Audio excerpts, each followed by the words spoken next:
Okay, good. All right. So welcome, Mr. Johnson and Erica, if you're there. Today's training is going to be on tools of engagement, and it's about maintaining the excitement and moving to empowerment.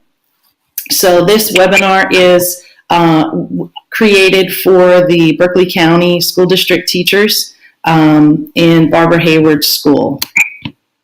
A little bit about me. My name is Eileen Fernandez Parker. I have a master's in educational technology. I'm a certified Google trainer.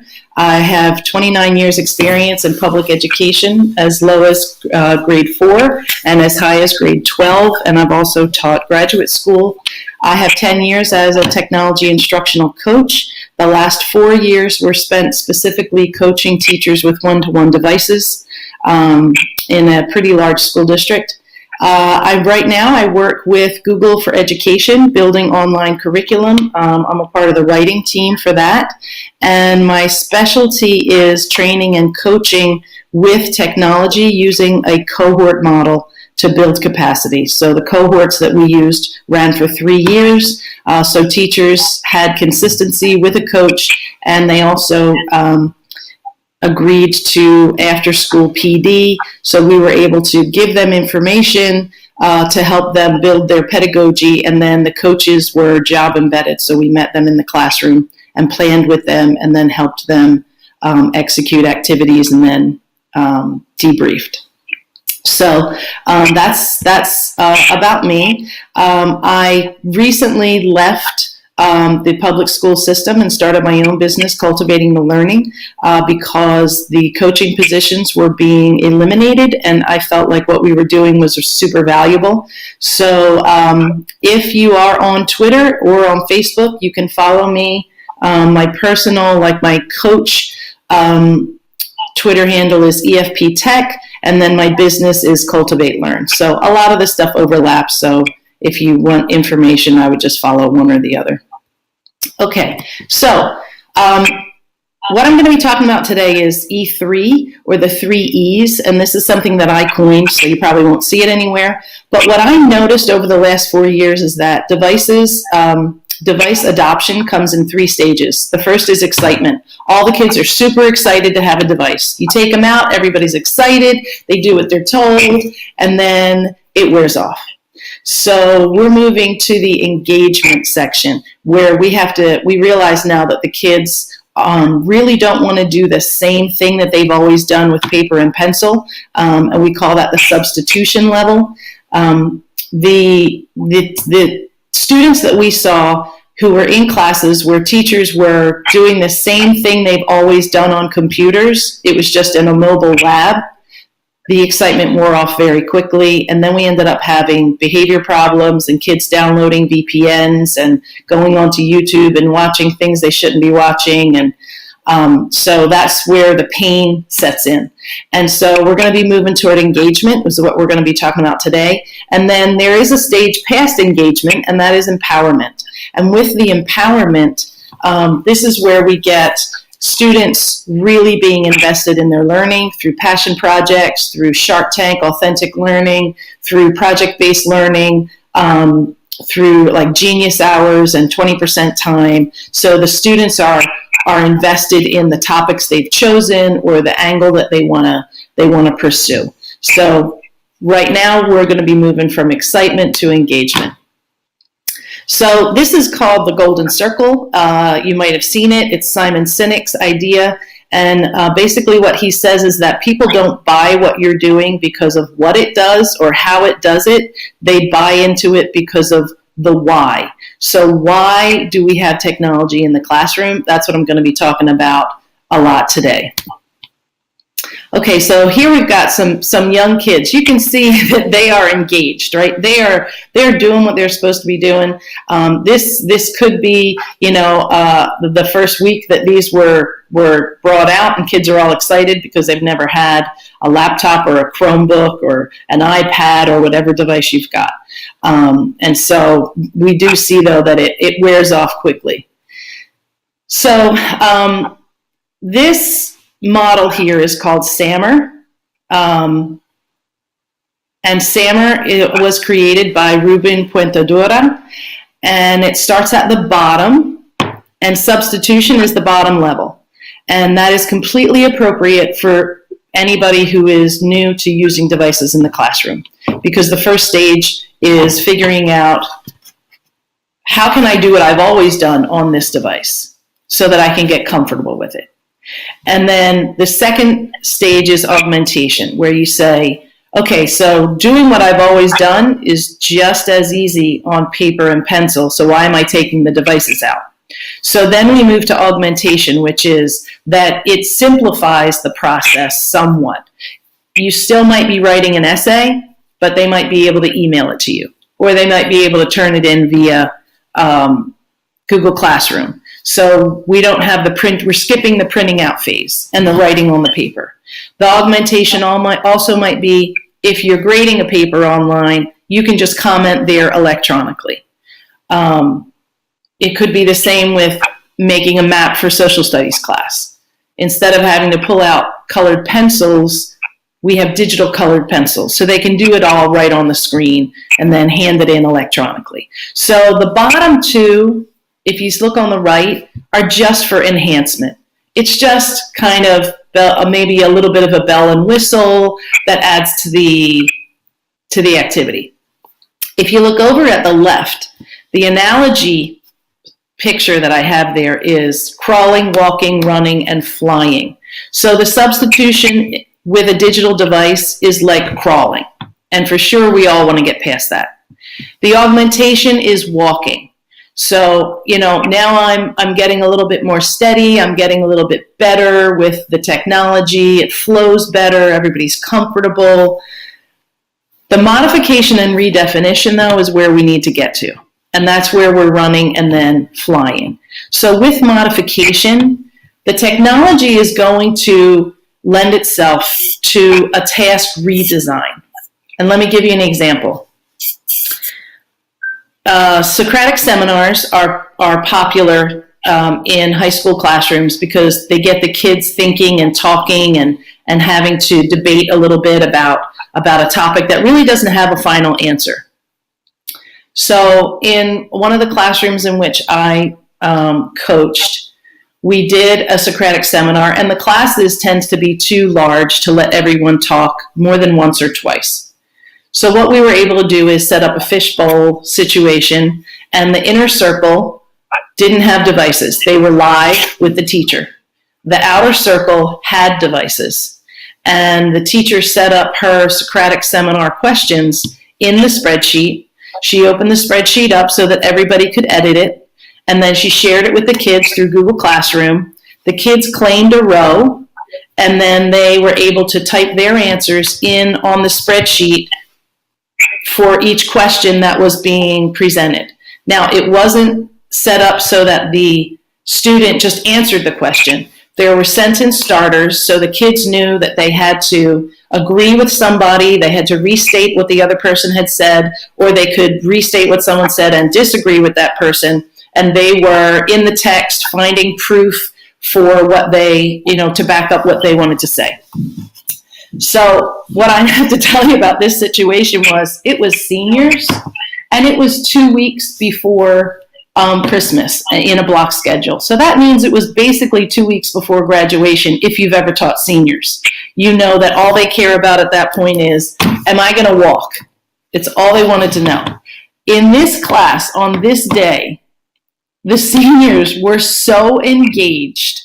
They were flipping through their book. They were finding information from the text. They were all typing. There was not a single senior in the room that checked out, put the head down, went to sleep. Now, I was blown away at the engagement.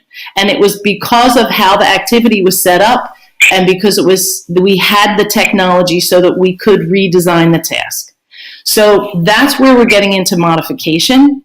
And then the redefinition has a lot to do with sharing your work with the world and getting feedback from the world. So are the students going to be able to present their findings to a jury that will come in, or that you could do a Google Hangout with. They could jury with a classroom across the district or across the state or across the world.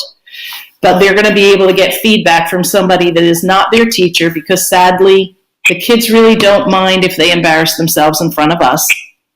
They might mind a little bit in front of their own classmates, but something changes when people that they don't know are jurying them.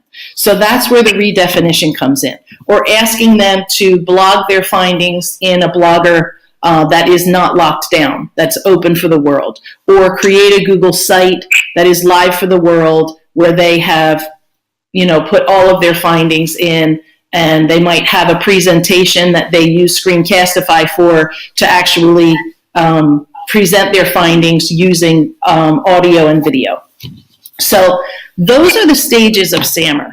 And what we're finding is that if teachers are not being coached and trained to get beyond substitution and augmentation, they're basically, and I'm going to show you this graphic.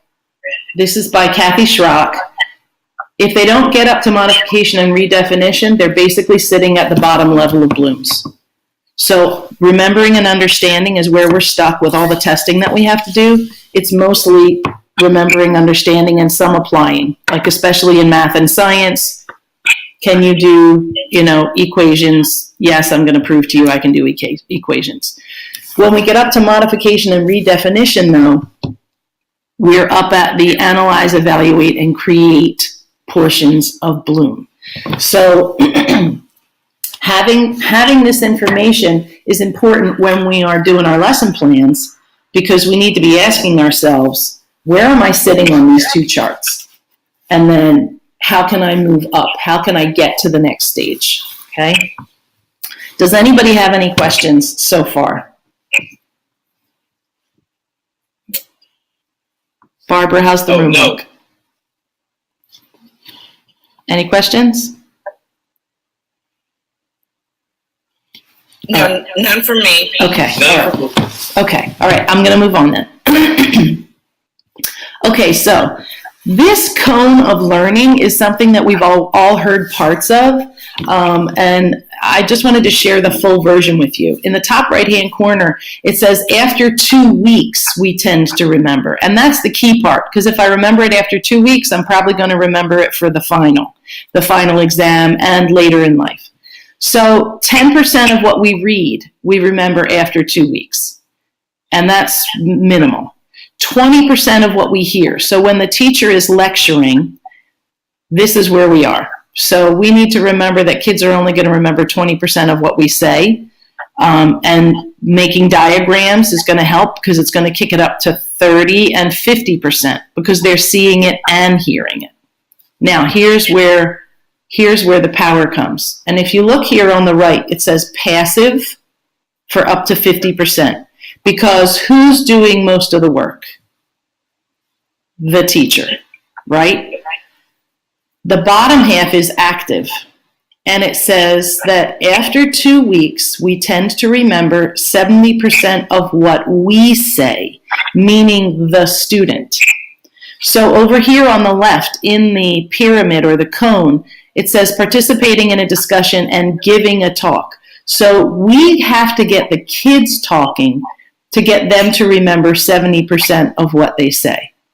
And then 90% they're going to remember if they say it and do it. And this is why teachers have always done projects, because the kids were busy doing stuff.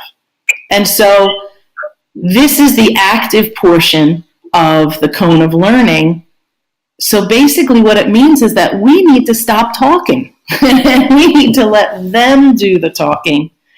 And it's not just setting them off, have a discussion, because we have to make sure that it's on task behavior. But I'm going to share some tools with you that will at least get us into the ballpark where the kids are doing the talking. We can start the conversation, and then we need to stop and let them do the work. Okay? So this is the last part of research I'm going to show you. If you haven't heard of John Hattie, he's out of Australia, and he has a project called Visible Learning, and he is measuring how much learning occurs in different situations. So this blew me away when I first saw it, and it answered a lot of questions about why I was doing certain things, like why people were telling me to do things and I was doing them, but I didn't understand why. And it had to do with collaboration. Why was collaboration so important in blended learning and in the classroom? And it was because of this. So developmental effects. Here in the orange-yellow zone on the left, developmental effects means that just because I aged a year, I developmentally am going to grow about 0.2.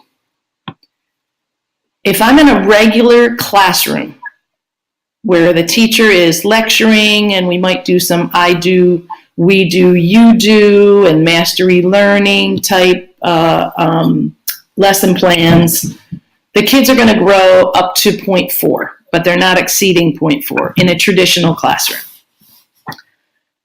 If we jump all the way up to this 0.72 that you see in red on the right, kids will grow 0.72 if they are receiving timely feedback, feedback from their peers, and small group or one-to-one feedback. So conferencing with kids is going to be super important here, and meeting in small groups. So if you're doing blended learning, you could be doing flipped learning, which gives you the opportunity to meet with kids while other kids are working. You can do flex learning, which means you give them a playlist and they're working at their own pace, and you can then be meeting with kids because you're doing formative assessments along the way. And it also can mean if you're doing station rotation, you're going to be meeting with 3 or 4 small groups. So it's built into the day. So that 0.72 is huge compared to 0.40. And then you can double the 0.40 through student discussion. So the 0.82 here is what blew me away. And it was when I realized that I needed to do a mini lesson, and then I needed to structure my lesson so that the kids were talking it out and figuring it out and struggling. And then we could come together and share our information. And it can be as simple as I'm doing a mini lesson and I say, okay, we're going to do a turn and talk. Talk to your neighbor about what I just said. You tell each other how to do the steps. Talk to each other about whether or not you agree with the statement X. It doesn't have to be a Socratic seminar. It could be an on-the-fly turn and talk. So keep in mind that there are little strategies that teachers have been doing just because they saw how much their kids were benefiting from them. But what we need to do now is we need to kind of go out and do a Google search for what are all the ways I can get kids to discuss. And then we need to start making that our toolkit. All right. Any questions or comments from the teachers in the room? I have a question. Yes. So, as a math teacher, one of the things that I constantly struggle with is finding different ways to get the kids engaged into talking about the math and verbalizing different things. Is that a situation to where with this visible learning, what are some possible strategies I can bring to my class that will help me kind of achieve this where I'm talking less? Right.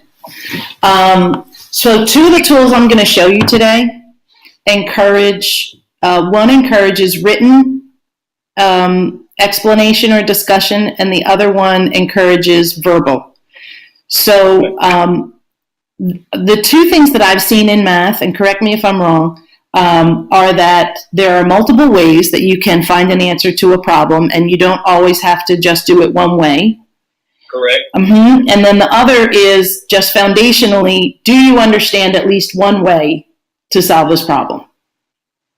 Mm-hmm. Those are the 2 things that you need to focus on. Okay, so I'm going to discuss that as we go through the tools, and you're doing hands-on. You'll be able to see, and I'll model some of the things that you can do in your classroom with your kids. And then you can let me know let me know if it's good or if you need more. All right? All right. Okay. All right. Let's move on then. So, I have a story to share. So, a lot of the teachers in Charleston County where I was working, they did blended learning first, and it was really to kind of change their mindset. So we had middle and high school teachers doing stations in their room, which they completely were not used to because it was really the stand and lecture and then the practice or workshop mode. So it is possible. We had very successfully middle and high school teachers were doing station rotation. What they found very quickly, though, after doing that, was that it was really hard to create 3 perfect 20-minute activities that the kids could finish in 20 minutes and rotate and finish in 20 minutes and rotate. So they quickly moved to a playlist, which basically would have been everything they needed to complete in a unit, and they were moving at their own pace. And so I had 2 teachers at C.E. Williams. It was 6th grade, science. There were 36 kids in each class. And this was before they moved to the playlist. It was a hot mess. And these were teacher of the year teachers, not like brand new, green teachers. It was busy. It was noisy. Kids were side chatting. The teacher was having to repeat herself 3 times. Nobody seemed to be learning anything. They were failing all their formative assessments. And 2 weeks after I observed that class, the teacher said, I need you to come in. I want you to see something. She had switched to a playlist, which allowed the kids to work at their own pace. And I came in and she did a mini lesson, and then she had the kids, they all knew what they needed to do. It was on the board and it was on a dock that they could open. And they were working at their own pace. She had check-in points built in. So like after number three might be a turn-in sheet when it was a formative assessment. And then if you did well, you got to move on. And if you didn't, you joined her in a certain part of the room for remediation. She would meet with the kids who did well and give them a mini lesson in a small group so that they could move on. So the kids who were at the top of the class continued to grow, because a lot of times the kids at the top get held back waiting for everybody else to catch up. And then, the kids who were at the bottom were being pulled along, basically, because she was checking in with them so often. So when she did her final assessment, she said, Eileen, you need to come look at this data because we got to figure something out. And so we sat down and we looked at it. And she said her high kids grew a little because they already knew most everything. Her middle kids grew exponentially. Her low kids grew not at all. And when we looked at the playlist, 100% of the activities were at substitution. And what we found was that there was very little processing being done by the kids. So the middle and the high kids are able to just read it and it connects in their brain for them. But for the low kids, those kids who are the hands-on kids, they needed to restructure their activities so that the kids had to struggle. They had to process. They had to create something. They had to talk to somebody. Because if you don't understand it, you can't say it in a coherent way. And so once they changed that, then those low kids started to grow. And I'm not going to say that it was a miracle, because it wasn't. And I'm not going to say that they all of a sudden were gifted and talented, because they weren't. But what happened was the teachers were restructuring the activities so that the kids were forced to process and to connect the dots. And that's where the playlist can be dangerous if you're just doing substitution. And it's going to be really important if you're using a playlist that you do pre-test and post-test so you can measure growth. Okay, so that's just a kind of as an aside, but as a really important learning moment for us. Okay, so now there are 2 tools I'm going to show you. One is TeacherLed, and the other is student-led or student-paced. Okay, the teacher-led one on the left is called Nearpod, and the way it runs is the teacher creates a stack or a slideshow, and then he or she controls when everybody moves to the next slide. In the bottom left-hand corner of that slide, you can see down here that there are tools. So there are activity slides. So the kids will be able to interact with your slides, and you'll be able to see 100% of the kids that are in the class working. The first time I saw this was in a math class at Moultrie Middle, and it was 6th grade. The teacher used it as a math warm-up. The kids were so excited to use Nearpod because they all got to participate. And then there's a share out feature, so you can pick a problem to share out with everybody. Now, I was in a math workshop at a math conference. This is the best tip I have ever learned. The math teacher did not pick the best right answer. She picked what she called the best wrong answer to share out. And what that was the problem that started out right and then went wrong. It went off the rails. And so she would share that out with the class and then make them team up and figure out at what point did this person go wrong. So they are then analyzing and evaluating the problem, right? They're analyzing it to see, okay, this is right, oh, this is where it went wrong. Okay, so that's one tip that you can use in the math classroom. You can use it in English, right, for grammar, for writing, for logic. So that best wrong answer is super powerful. On the right side, we've got ClassKick. And with ClassKick, you've got a whole lot of tools here, one of which is a camera and a microphone. And this is where, for any classroom, you can ask the kids, see here on the left it says, complete the math problem, then use the microphone to explain how you did it. So, isn't that great? So, in math, I can copy the kid next to me, right? Because he has a crush on me, he's going to give me the answer. But I have to explain it. And so that's where, in any class, once you have the kids explaining it, you've got them processing. You're forcing the processing, especially with those low-level learners.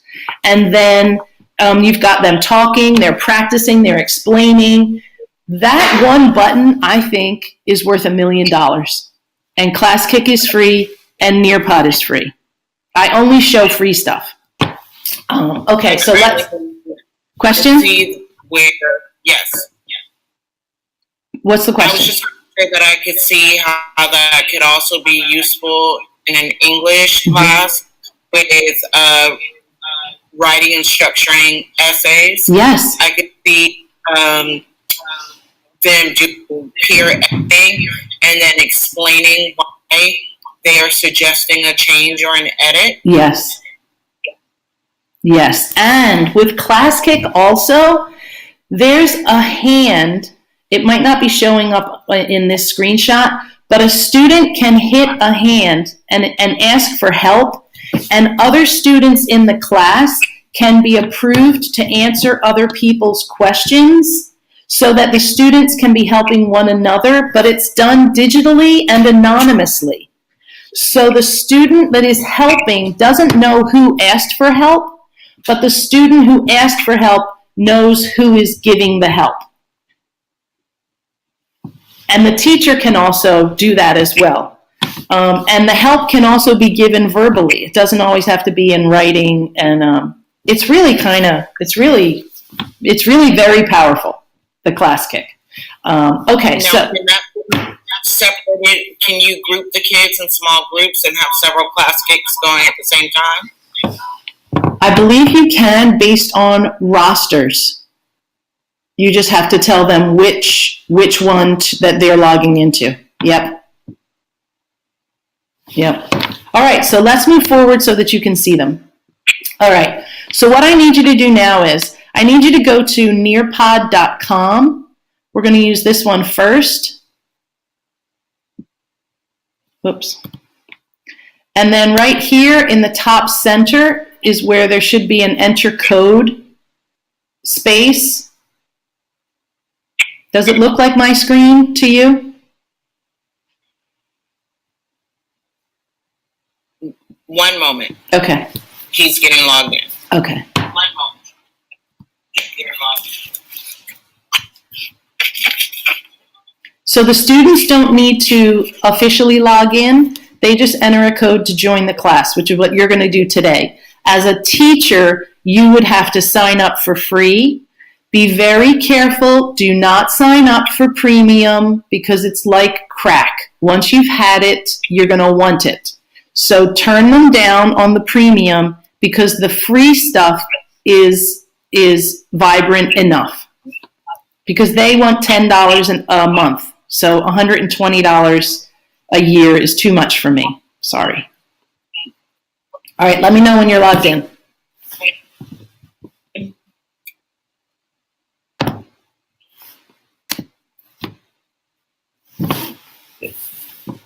With Nearpod, when you click on the code as a teacher, this big window pops up, so you don't have to wait. You don't have to worry about saying it and telling the kids the code, and it's nice and big. You can also use Remind if that's what you use, or Google Classroom.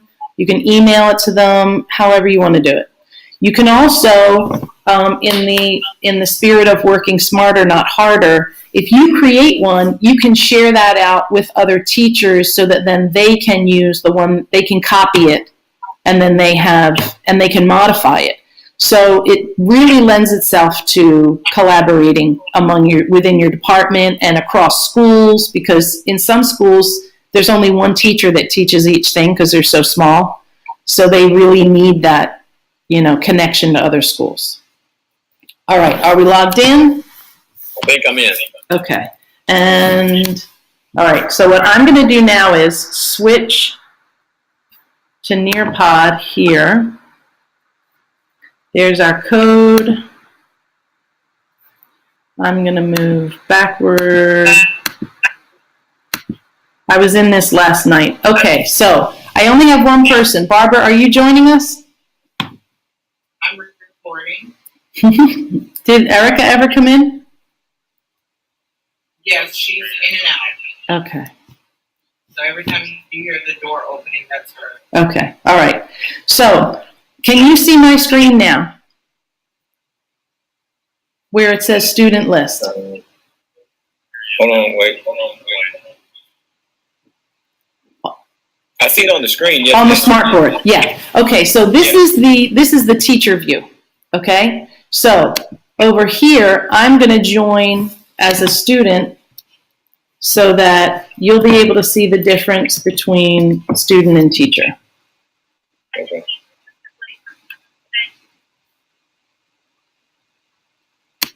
All right, so once the students are all logged in, then the teacher is going to hit this button on the right-hand side. So if you're looking up at the smartboard, you'll be able to see it. Mm-hmm. And this is just the first slide. This is what we're going to be talking about, engagement. And now,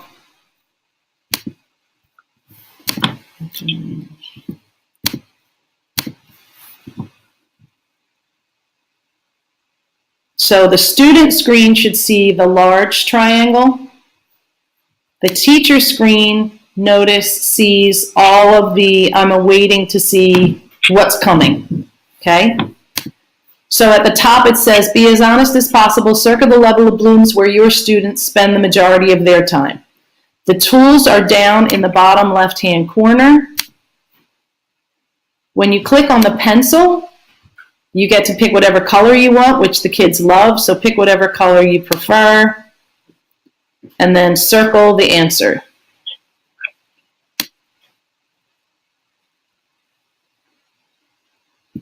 Once you have circled the answer, make sure you hit submit in the bottom right-hand corner.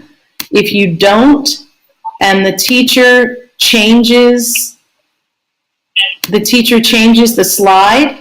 Oh, what happened?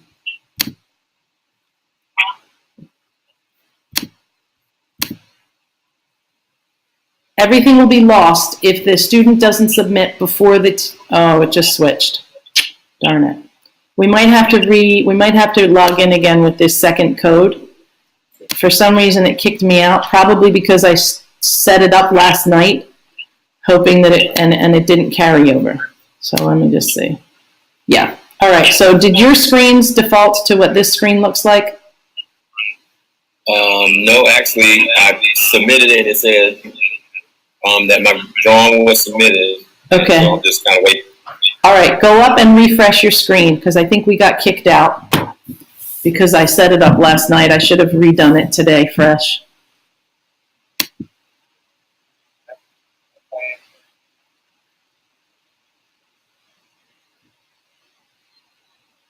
Yep. All right. I had the invalid code. All right. So here's the new code.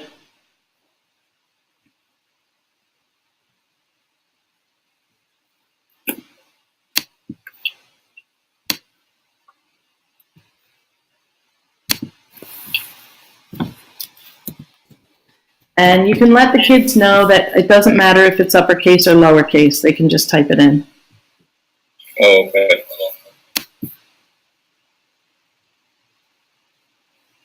And it says name or nickname, so of course we always have the chat with the kids that we just really want your name, no nicknames.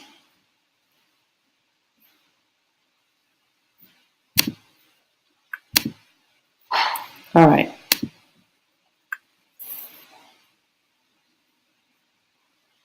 All right, I'm back. Okay. All right, so now go ahead and circle your answer again and hit submit.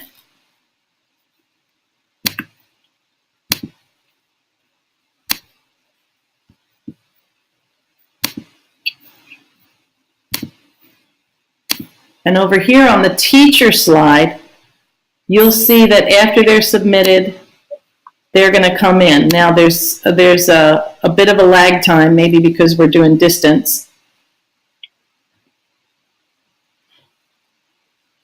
And Mr. Johnson, did you hit submit? I did. Okay. There we go. All right, so you can see that they're up here on my screen now, okay? I'm going to move forward, and your screen should have the cone of learning, which we already went over. So I could have done what I just did on the slideshow. I can do it inside Nearpod. So you can actually teach and have activity slides in between, so that especially in math, you might say, I'm going to show you, first you might say, I'm going to give you a problem, get together with a partner, try to figure it out, and then see what you come up with. And then you can, on the next slide, have an activity slide where they are going to write down what they came up with, okay? If you already have a slideshow, either a smartboard lesson or a Google Slides, you can download those as a PDF and then upload them straight into Nearpod. And Nearpod actually merges directly with Google Slides, so you don't even have to, I don't think you even have to download it. And then you can put activity slides in between. So this was another activity slide. With the activity slide, you get the tools down at the bottom. The kids can write. If you have touchscreen Chromebooks, the kids can draw things. They can write with their fingertip, but they can also hit the T for text, and they can type out their answers if they want to. Okay, so I'm just going to move forward off of this slide because I want you to see a different type of slide. So they also have all text answers. So normally, I'm going to go back to this one. On this one, this was a turn and talk activity. Turn and talk to your neighbor about which levels are reached during a typical lecture. When you decide an answer, circle or mark it on your slide. So if there are just two of you in there, go ahead, do a quick turn and talk.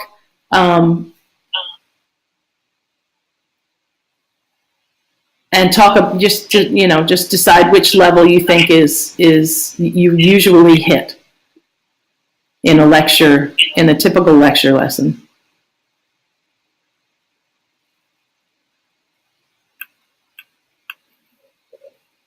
On the lecture, I would probably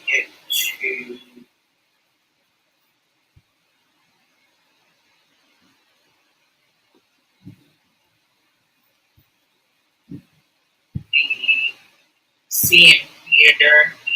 I know I get there. Every once in a while, depending on what we're doing and if they're highly engaged, we can get as far as them actually participating in the session. Mm-hmm. But it has to be something highly engaging that they want to talk about. I kind of have the same. I think looking at this phone, a whole lot of passive. I'm doing most of the work, and the kids are being able to do the application and things like that we really want them to do.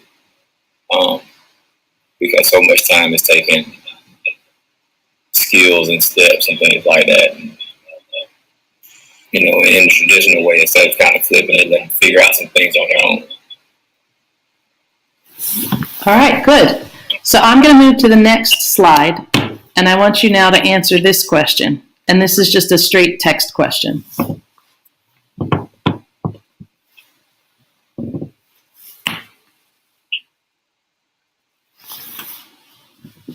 And if you want me to go back and show you the first slide, I can do that.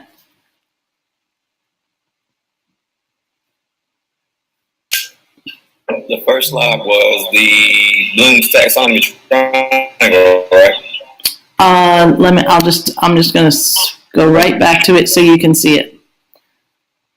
Yep, so here's the Bloom's taxonomy. Where do you spend the majority of your time?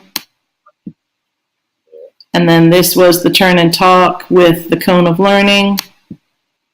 And then here's your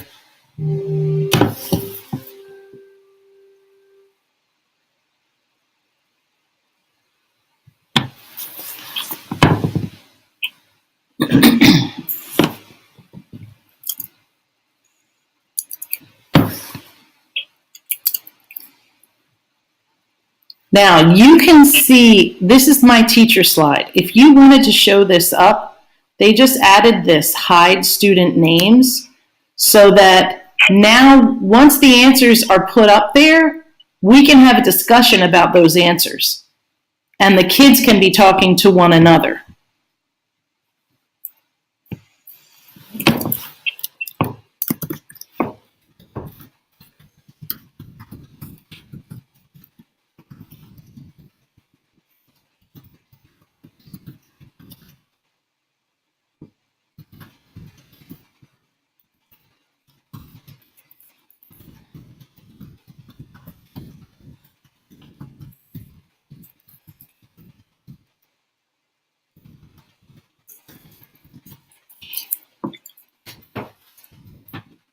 And then when you're ready, go ahead and submit.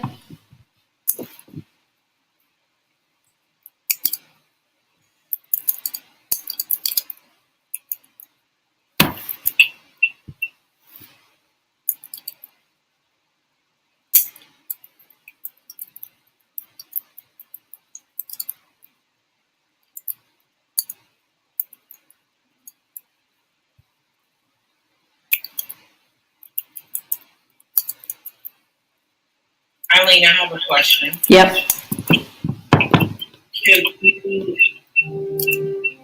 When you were sharing the student answer, Yep. can you share it after it's done versus while they're typing it? Yes. And so in this view, I do not show the teacher view up on my screen. That might be to not show student names just because of teacher bias. And so I'm thinking it would be more valuable for me to not see names so that then when I see them here, then I'm going to use this share button over here on the right, and I'm going to share out particular ones that you'll see on this screen with no name.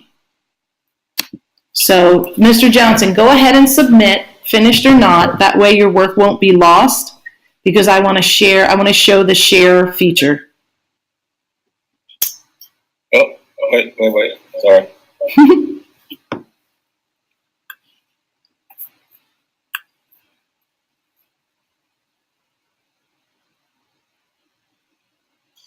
Okay, good. Okay, now, I'm going to hit this share button, and now every student device will see this answer. So, Mr. Johnson, and this is available in every type of slide, so, or activity slides. So let's say if you did a warm-up with Nearpod, you could have the different problems be listed on the different slides, and then the kids are going to go through them, and then you can share out the best wrong answer, and then have the kids turn and talk and try to figure out where that problem went wrong. And it's not to embarrass the student. As long as you're building climate and culture and you say to them, we're all here to help one another, you're actually lucky if we pick your problem, because then you get to find out what your misthought was very quickly. You know, it's all in how you deliver it. And I can tell you that the kids over in Moultrie, when we saw this, they were angry because theirs had not been shared out. They love to be the one that is shared out. So you actually have to mentally track, I haven't picked on Jasmine in a while. I need to, or whoever. Okay, so you can share it out that way, and then they can turn and talk. Here we talked about with Hattie, I forgot to mention this. Student discussion has learning at 0.84. Students setting their goals and revisiting them has them up over a 1.0. And so you can use Nearpod to help set goals. So what I'm going to say, this is for you to answer. Set a goal for yourself with how you will use technology. As much as possible, set a time and make it measurable. So SMART goals is what we're talking about. So think right now, what do you want your goal to be, like maybe by Christmas? What do you want to do with your technology?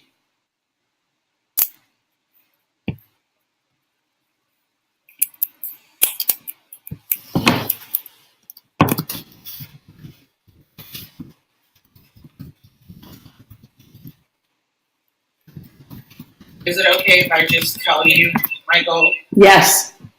Not typing? Okay. By Christmas, I would like to be back at the point where my students are creating Google sites. Mm-hmm. Because when I did that previously, the students owned the content because they were so engaged in creating their site and making sure that everything was accurate. Mm-hmm. They were their endings before it went live and things of that nature. Mm-hmm. So I think if I can get back to that point in my classroom, I know that I'm going to take some teaching to make sure that they understand how to do it. I can't make assumptions because I know that for the last year that they had the devices, there was no student training. I've even suggested to the principal that we have the instructional coach come in and we have classes rotate in the library. Just students can learn how to use the devices for educational purposes. Yes. They know how to type in a Google Doc, but do they know how to work these programs? Right. I think if we take that off the teacher and have the instructional coach prepare them in that manner and do the beginning lessons, because you know how you made us do the 3 lessons before we even did the rollout. Yes. So I think the instructional coach did that with the students. That would make it easier for the teachers to move into integrating technology in the classroom. Yes. And there's something else that I want to add. So with the Google for Education team that I'm on, the curriculum is called Applied Digital Skills, and it is set up so that teachers can use it in a blended learning situation, and it will teach all of those how-to skills so that you don't have to. There's also right now a special campaign being run through Donors Choose. You can earn $300 or 300 credits in Donors Choose if you sign up for the Applied Digital Skills. You and your kids complete so many activities. And then you can get an extra $100 if you refer somebody who also does the same thing. So Barbara, if you sign up, then you could get a code, and Mr. Johnson could be a referral, so that you would end up getting $400. And then Mr. Johnson, if you refer somebody else that you think would be a strong candidate, then you would be able to get the $400 too. So something to think about. Because it's all video based, it's not on YouTube, so it's not blocked for the kids. It's actually run off of the website, and it's all project based instruction. So it's got spreadsheets and docs, and it's got everything. All you have to do is walk through it and use the filter to find spreadsheet lessons, and then let the kids do it. So you could have some kids on Google learning how to use spreadsheets while you are working with the kids who got 7, 8, and 9 wrong on the quiz, something like that, So that's just something to keep in mind, because the kids can start teaching themselves. They are the YouTube generation. They know how to watch videos and learn. So, all right, so we did the goal setting. So this is something that you can do with your kids too, just have them goal set right in Nearpod. And up here, underneath this Nearpod logo, you can go to reports, and after you end the session, all of their answers are recorded. So you can use this for 504s, for IEPs, you can use it for parent conferences, you can use it to conference with kids. You can use it to go in and use it as a formative assessment. And then this right here, that was just showing you that. Processing. Okay, so you can quiz inside Nearpod too. So if you will, the quizzes are student paced. So if I can finish all 5 before somebody else finishes one. So if you click where it says ready to take the quiz and then just go ahead and answer, you'll be able to see how the quiz works.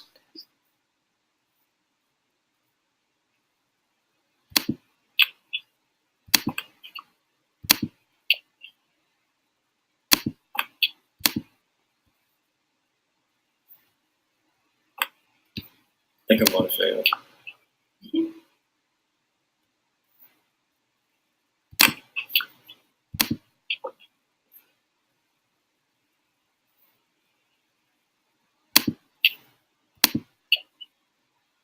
Wait, I didn't choose that.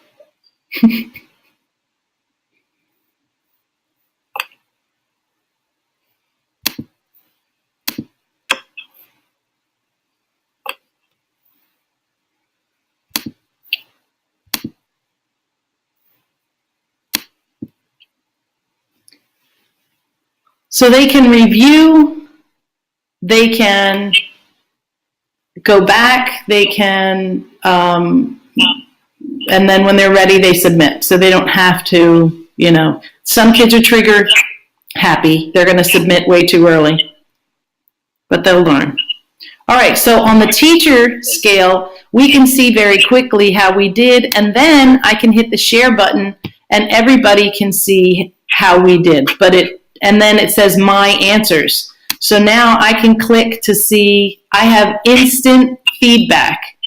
Now remember, the feedback is getting us at a 0.74 for growth, right? Mm-hmm. This is a gift. Like this is definitely a gift. Okay, so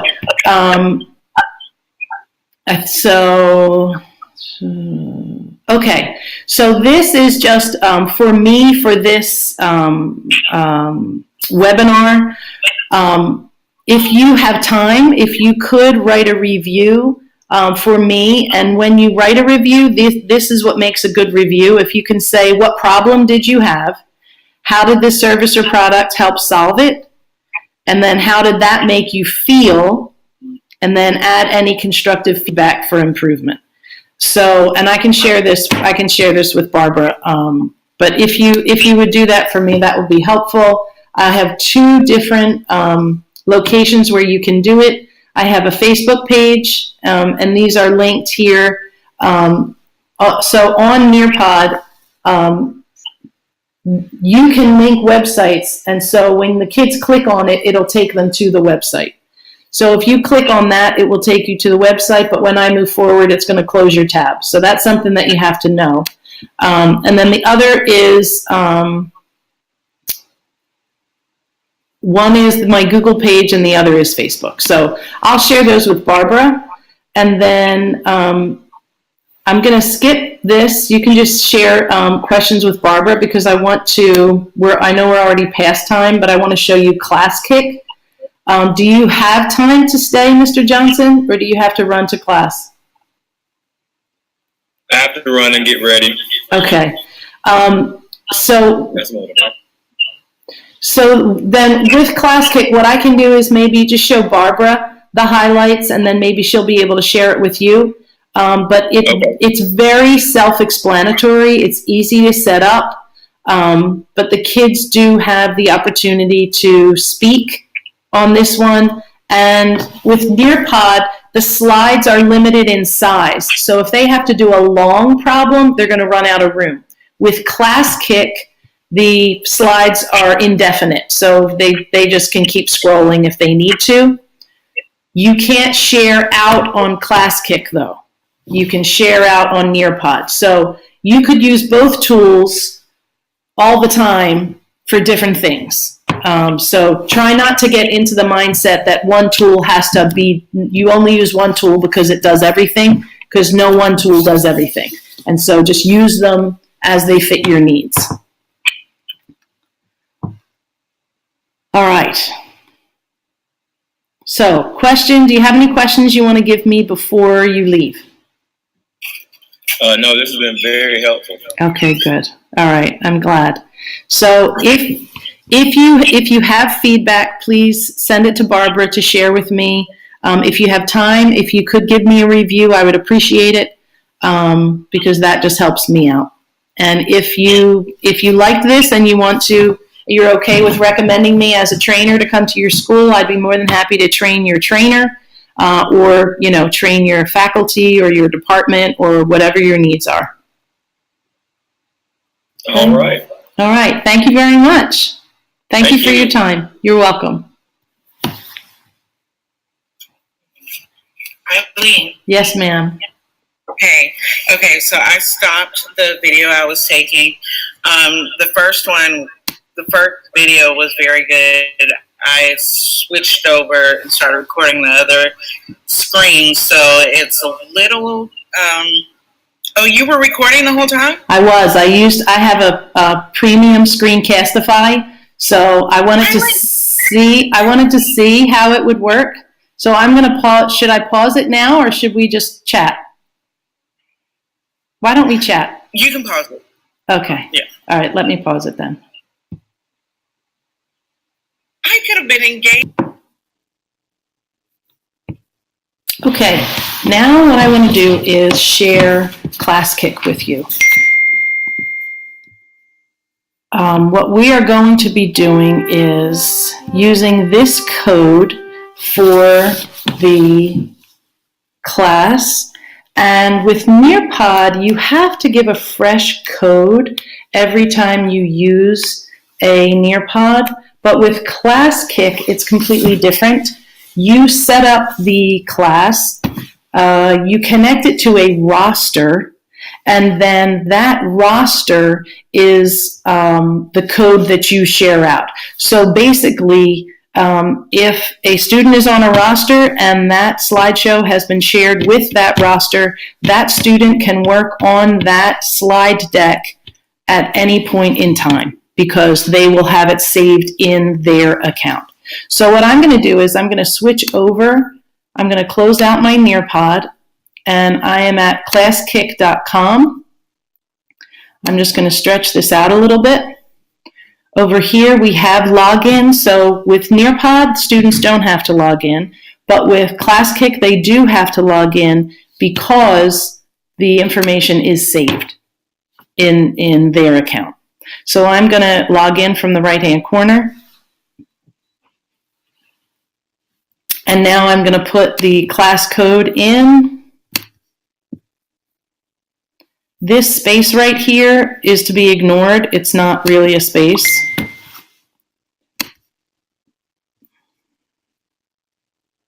Okay, XK8M7B. Okay, and I'm going to put my name here.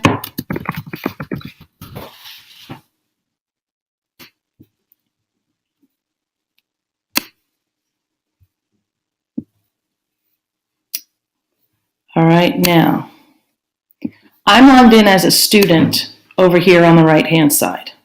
Up here, I'm just going to do the lay of the land. Up here is where students can move from slide to slide, one at a time using this forward button, or they can use the drop-down button and they can jump directly to a slide. Okay, so what I did was I embedded the same slideshow that I used for the beginning of the webinar, because in ClassKick, you can take an existing slideshow and you can upload it to ClassKick very simply. So for teachers, it's not a redo. You don't have to redo the whole thing. You can use what you already have, and then you can add new questions. So let me just show you the teacher side of it. So I'm going to switch to ClassKick here, and I am going to close out my Nearpod just in case it is slowing us down. So over here on the left, I've logged in as Eileen. I've logged in as EFP Tech. So as other students log in, they will populate here, and then this list will get longer and longer. So as long as you give them this code, they can log in to be in this class. Up here at the top, you can allow peer helpers. And that was what I was mentioning with if a student clicks a hand, other students will be able to help a student who asks for help. You can turn that on or off. Over here, show students their grades. So if I turn that on, I'll go through that later on. And then I can lock the assignment, which I believe means that nobody else can enter. I could be wrong about that because I think that's a new feature. So right now I can see that there are 15 slides in this slide deck, okay? From a teacher point of view, if I want to back out, I'm just going to use this back arrow here so that I can get back to my teacher view, okay? If I want to add a slide, so this is basically my slideshow that I uploaded. Let's say that this is a history class, and I have given them information about the beginning of World War I, and now I want to add a slide, and then the slide here. I can't just click and drag it because that opens it. What I have to do is I have to click these three dots down here, and then it asks me, do I want to reorder it? Yes. And then I have to tell it where I want it. So it's after slide, or I want it to be slide 4. So now it is slide 4. Okay. And so now I have this new slide. So I can click on this to open it. And now I can click on the T and I can add a question. So if it's social studies, what do you think caused the beginning of World War I? And of course, I'm not going to ask them that if I just told them, right? But if we treat them as if they are researchers and they come across these items and they have to connect the dots, asking them this question and then letting them answer it is going to be incredibly valuable. Now, if I have students who are non-readers, and at the high school level, that would be seriously troubling. But it happens, but that doesn't mean that the kids can't still learn the concepts. I can click this microphone here, and I can ask the question in audio. So when I hit start recording, it will count down, and then I'm going to ask the same question. What do you think caused the beginning of World War I? Answer in either text or using the microphone. When I click on that, it automatically drops it here, and I can put the word directions, verbal directions above that.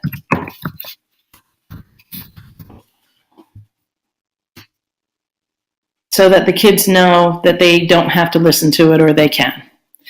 As a teacher, checking things, it's hard when the students are just putting things all over the slide. So if you want a verbal answer to be placed somewhere, what I usually do is I will put a spot for them to place their verbal answer.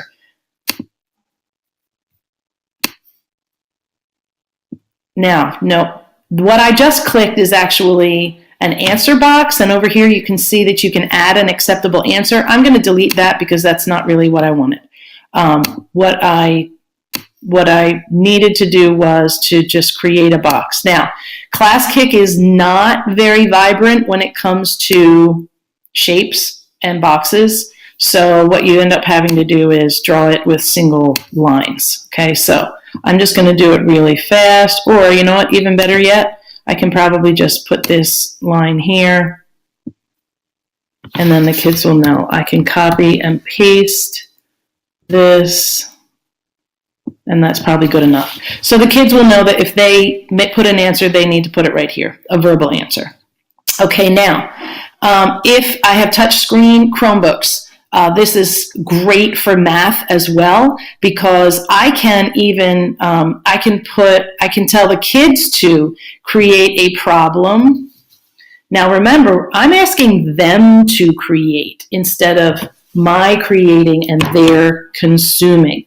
So create a word problem or a situation. Word problem might even have negative connotations. Create a scenario where we're balancing an equation would be helpful. I could ask them the same question about positive and negative numbers, right? Create a situation with positive and negative numbers, and then solve the problem. If you ask them to solve the problem, they can hit the pencil here, and then they have free reign that they can write. And unlike Nearpod, which is a set slide size, ClassKick goes on and on and on. So they don't run out of room when it comes to math. Now, let's say they figure out this math problem and they have a final answer. Now, what I as the teacher can do is, and this of course, right now I'm writing on the teacher slide, which I'll erase because it's the student that needs to do that. But what I want to do is I want to create an answer box, and I'm going to put answer here.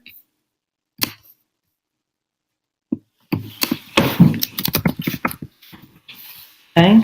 Now, when I click inside this box as a teacher, I can add acceptable answers. Now notice, it doesn't say one acceptable answer. So I can say that this is 5.5, and then I can add another one, and maybe it's units, 5.5 feet, and maybe a student might say that it's 5.50, and a student might also say that it's 5.50 feet.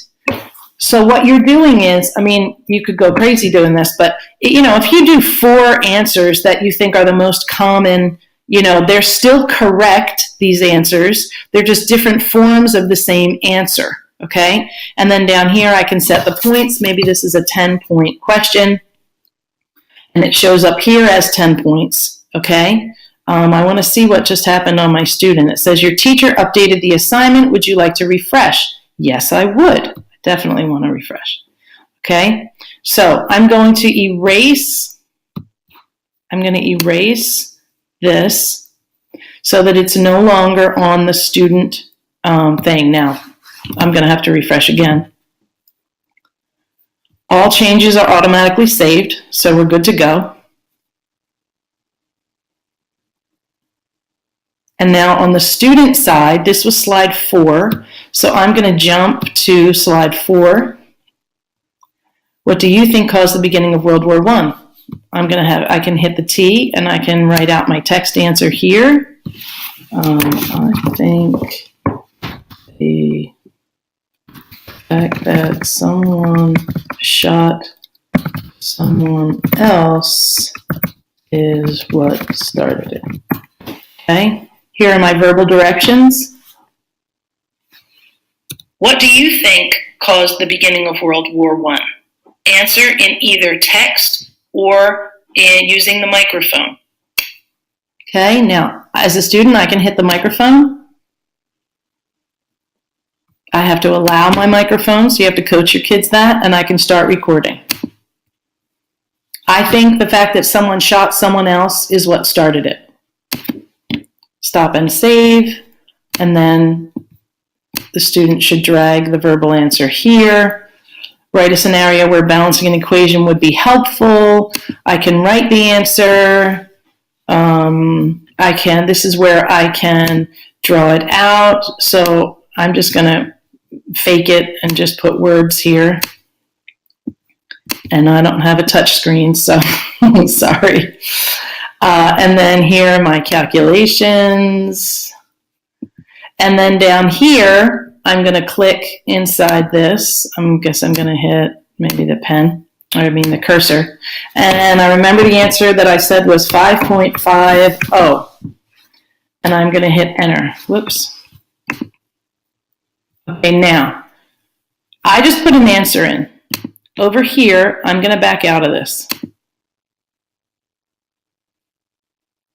Okay, now, I'm up here. I'm going to hit View Student Work.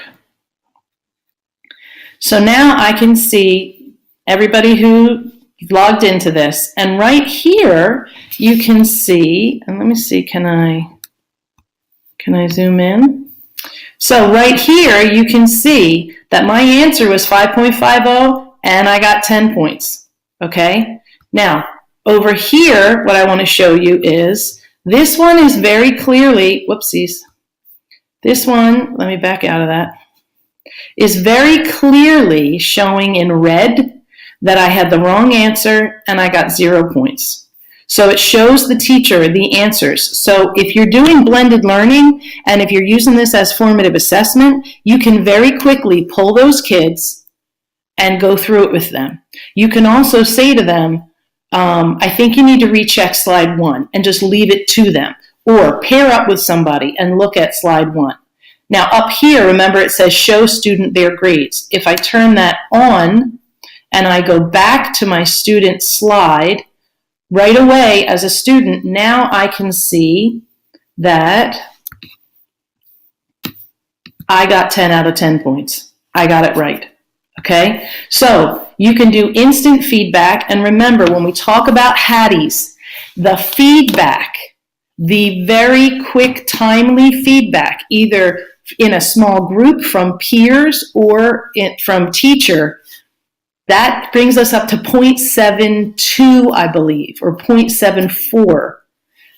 If I don't give it to them, we're sitting at 4.0. If I wait to quiz them and use that the way I was taught 30 years ago, that you have 3 quizzes and a test for every unit, and the quiz is really to let the student know that he or she doesn't know it or does know it, we're going to get a 0.4. If I use it as a formative assessment and I let a student retake it and I go over it with the student, I don't have to give them full credit for the retake if that bothers you, right? I can average the 2 grades together. There are all kinds of things I can do. But if I'm really trying to move toward mastery and I'm trying to build their confidence, this instant feedback and helping them learn and giving them a chance to try again is golden. Think about it in terms of sports. If your coach said, you struck out, you never get another chance to hit a ball, you never are going to be thought that you can grow and be better, how many people would play baseball, right? But if we're working in growth mindset that I don't know it, yet, that word is so powerful. And if we as teachers can start using it, and if we can get our kids to start using it, then things are going to be a whole lot better. So remember, you've got 0.40 with teachers, just talking and doing a regular classroom, 3 quizzes and a test. You've got 0.74 growth or 0.7 something growth when you are looking at feedback, regular feedback. Conferencing with kids is important. Using software like this is important. You've got over 0.8. That's doubling the regular traditional classroom if we have student discussions. So making kids talk it out by using this microphone is super powerful, okay? Using turn and talk, letting kids help one another. When the helpers help one another, they can also use the microphone. So the students can actually get into a discussion about it. And of course, right away, being high school and middle school teachers, we think, oh, they're just going to play. Well, of course they are, because who wouldn't? But that's where this teacher screen comes in, because you will start to see all of them lining up.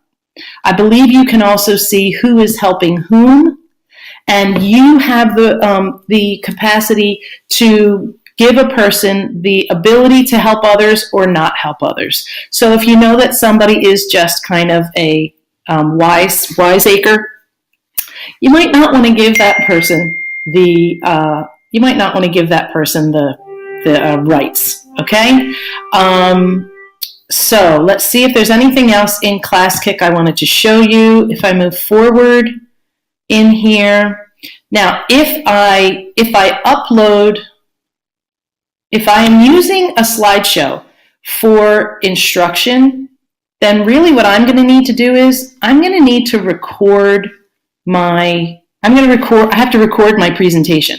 So this could almost be like flipped learning, right? So I could say, like, just the way I opened up my, right now I'm in student. I need to move back to teacher, and I need to back out of here.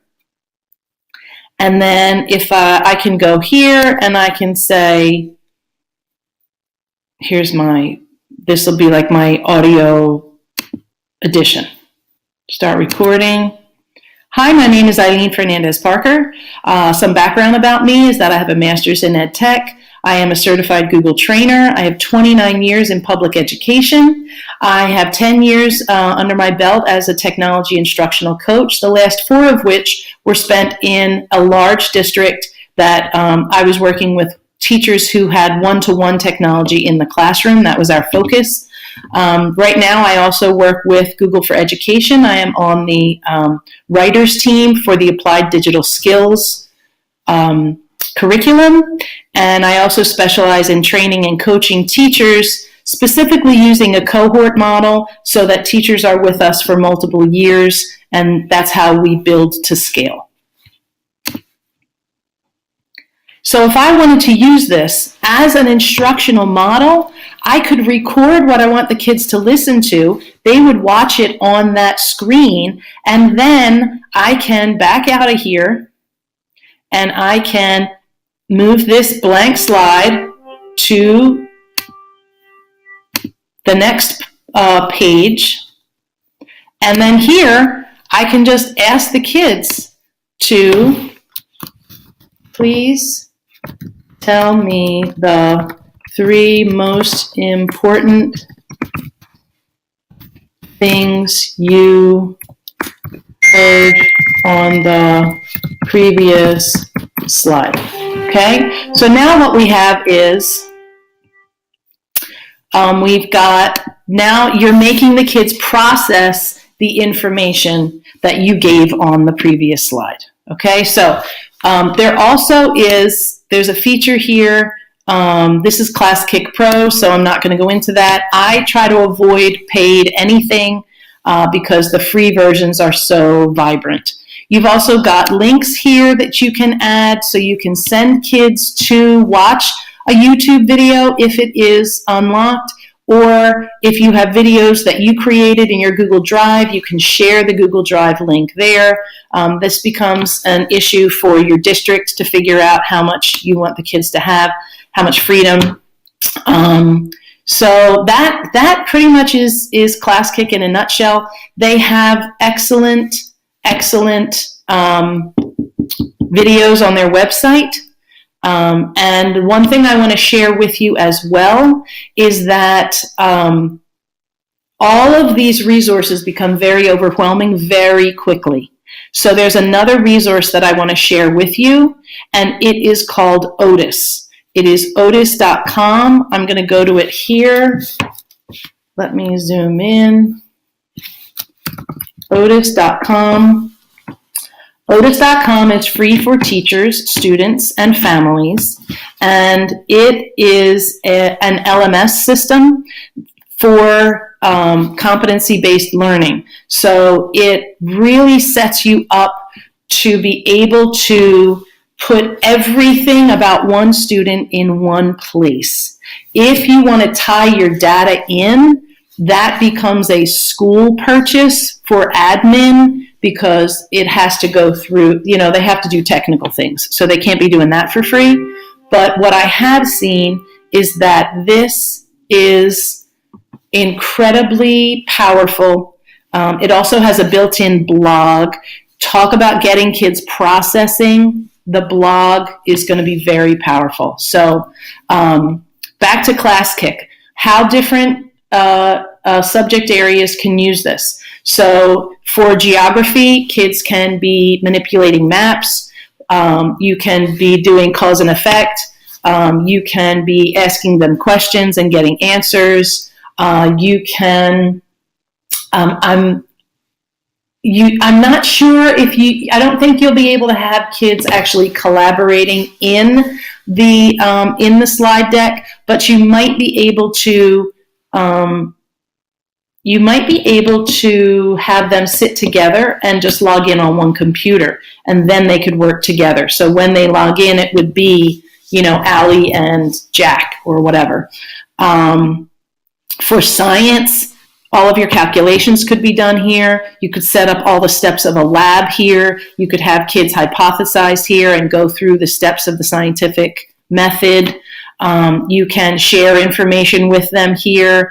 Again, you can go in and you could use this as a flipped learning with your lecture being audio and then your slide being regular. Now remember, that is complete substitution, right?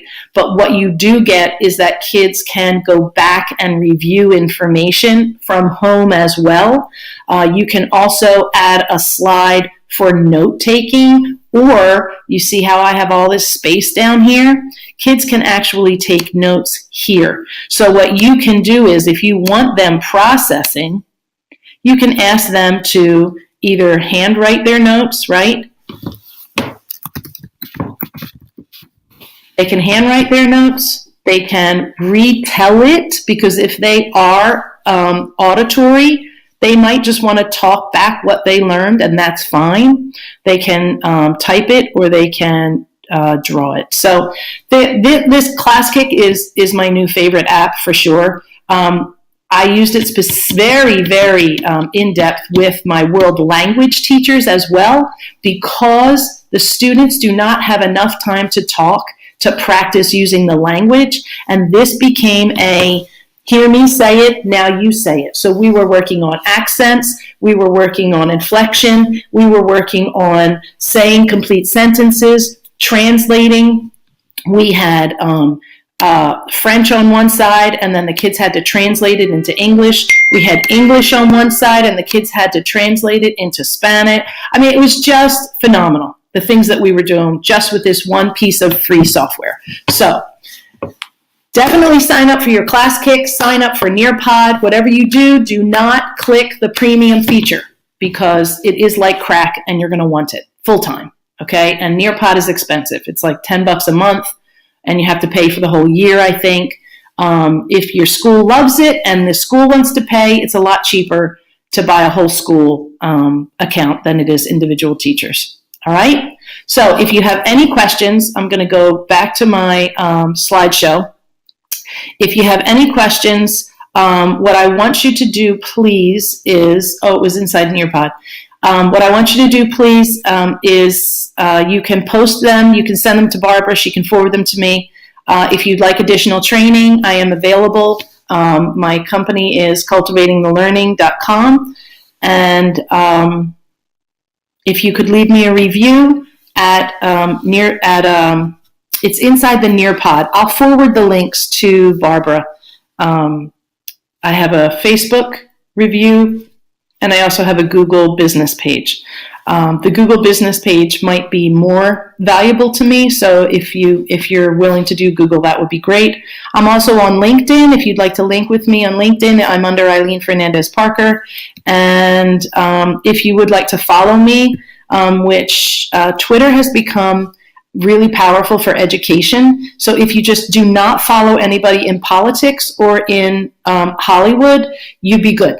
And then if you want to follow me, my coaching information is at EFP Tech, and then my business information is at Cultivate Learn. I tried to make them be different things, but they overlap a lot. So, all right, so that is it. Thank you for if you're watching this, thank you for watching it. And I'll upload it to YouTube. So if you would like, you could leave a review under YouTube as well, or a thumbs up, or whatever it is that you want to do. All right. Thank you very much for your attention and your time. And good luck, because we all love these kids and we want them to do well.